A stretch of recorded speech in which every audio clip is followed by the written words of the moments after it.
Learning day trading. Learning day trading, whether you're doing it with crypto, Forex, learning from scratch, cryptocurrency, strategies, rules, very, very challenging. It is more difficult, I believe, than swing trading. And so there's nuances that are unique to day trading that one of them I want to share with you today, and that is when to stay out of the market. This is a defensive strategy that if you don't employ this, you can lose a lot of money. So what we got here is we've got the dome on the left side and we've got a chart on the right side. And the thing that I want to point out is if you look at the dome on the left side, you'll see the current price in highlighted in yellow there. And it's flickering up and down and up and down and up and down and all over the place. All right, this is what we call a fast market condition. I don't trade during fast market conditions. So let's say that you wanted to enter right in around here somewhere and boop, gone. Where'd it go? Okay, so you see how fast that went? It that spot where I put the arrow, and now look, it's just diving down. And so it's so hard to play, and now it's diving up. So it went all the way from the bottom of the dome all the way off to the top of the dome. Now it's gone, and you have to go up here and click the C button that centers the price. Now if I try to execute it here, oh, it's already gone way up there. So I would have missed the entry. Or if I placed a market order, then it would have gotten filled way far away from where I wanted to. So if you place a limit order, then you don't get filled. If you placed a market order, then you get filled way far away from where you actually wanted to get executed. Well, that's kind of a play on words there now that I think of it. Where you wanted to get the trade in, and therefore you do get executed because you're not getting the price that you want. Now the market's off the bottom again. We got to center it again. Now it's off to the bottom again. Got to center it again. So let's try to execute here. Oh, wait. Now it's going down. Up, gone. You see how fast that moves? So we center it again so that we can see where it is. So there's 5 things here that are problems. And they're big, huge, huge problems. So number 1, the market's moving so fast that what tends to happen is you get a big spread just between the bid and the ask. So we're going to get slippage. Number 2, where you get filled. I've already referenced that. Slippage. You say, okay, I'm going to enter here at this exact price, but you don't get filled at that price. Wherever you click on it, oh, you get filled maybe 10, 20 ticks away. Well, think of what that means in the terms of your risk-reward ratio. So for me, I like to in fact, I insist, I don't just like, I insist on having very precise entries. When I get in at a price, I'm going to take that price or nothing. That's right. I either am going to get the price I want or I'm not going to take the trade. So I'm using limit orders to get in, first of all, to ensure that. And in this kind of condition, it's very hard to get your limit order in.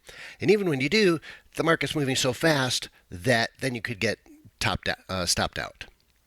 So that's first. Market order is total disaster, as I said. All right, number 3, human reaction time slippage. So just the fact that, trying to catch this where it's yellow highlighted, you're moving your mouse up and down, trying to catch that thing. Look at that. It's flipping all over the place. Can you really click on that fast enough? So this takes a very special human being to be able to do it, more special than me. I'm not able to do it, I'll tell you, and I really don't know if anybody could really do it.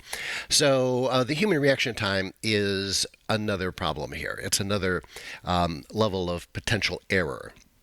Here's another huge one. Stops can get taken out without the trend changing. So without the trend direction changing. So you could get a good entry, or you get your entry that you want, let's say, but you see how it's flying up and down and up and down and up and down so much that even without the trend changing, it could go swooping down, the price could go swooping down, and then go swooping back up again, and you get your stop taken out, but then it goes in the direction of your original trade. because there's so much volatility. By the way, this is a good place to mention volatility. A lot of people say, oh, I want to trade a highly volatile market because they make big moves.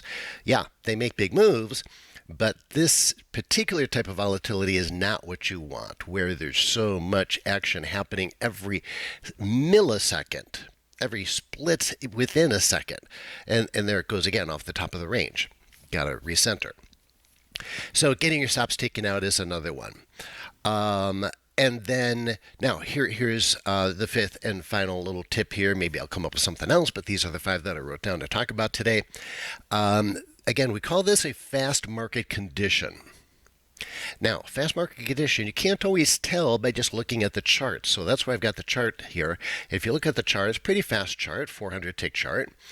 And actually, it's moving pretty fast right now. But it doesn't look that crazy, right? It doesn't look really that particularly crazy. So, but you can tell the fast market condition better by looking at the dome over on the left.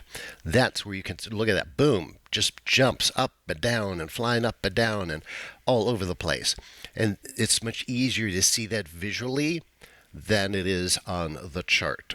And so whether you choose to trade with the dome, whether you execute your trades using the dome or not, still a good idea to have the dome up just to be able to visualize whether we're in a fast market condition or not. Now, what do we do when we're in a fast market condition? That's our final question. Okay, so how do we apply this knowledge? It's very, very simple. During fast market conditions like this, I just do not trade.